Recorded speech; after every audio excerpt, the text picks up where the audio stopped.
ننګرهار کې د کرنې اوبو لګولو او مالدارۍ ریاست او ورسره د همکارو مؤسسو پر مټ په شاوخوا 12,000 جریبه ځمکه د ستروسو، شفتالو، الوچو، سرو املوکو او یو شمېر نورو تازه میوو بڼونه جوړ شوي. د ننګرهار کرنې رئیس وایي باغدارانو ته عامه پوهاوی ورکړی او د باغ جوړېدو پر وخت ورسره د تخنیکي ټیمونو پر مټ لازمه همکاري کیږي. سالوخ جریبه ځمکو کې بدیل معیشت پر رابطه ستروسو باغونه جوړ شوي دي. هغه بودیجه د امارت اسلامي بودیجه وه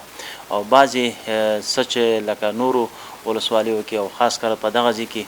زمونږ هم د ګډه هم د مؤسساتو له درکه هم د زمونږ د وزارت له درکه بودیجه او چې دی په دې رابطه باندې باغونه جوړ شوي دي او زمونږ د خاص کر د سرخرود ولسوالۍ ترویج مدیران هڅه کوي وخت په وخت د بزګرانو سره همکاري وکړي او روزنه ورکړي او په دې برخه کې عامه پوهاوی ورکړي. د سرور ولسوالۍ ککړک سیمې یو تن کروندګر چې په خپل ځمکه د شفتالانو بڼ جوړ کړی وایي باغداري خواري ډیره غواړي خو ترڅنګ یې ګټه هم ډیره لري.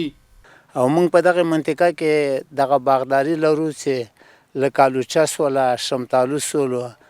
او په زمین کې غم لرو، نارنج هم لرو، بعضې کې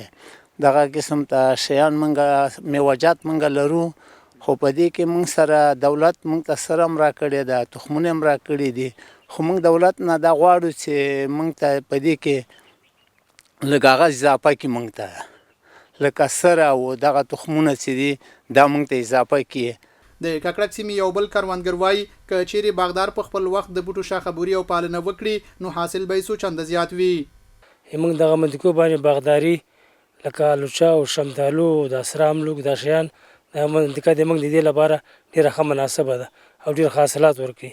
او موږ سره دولت کومکونه کړي خو دغه په پرتله باندې باید دا کومکونه موږ سره زیات شي. دا موږ ته کفایت نه کوي، باید دا موږ حاصلونه زیات شي، یو په 2 حاصلونه دې موږ کېږي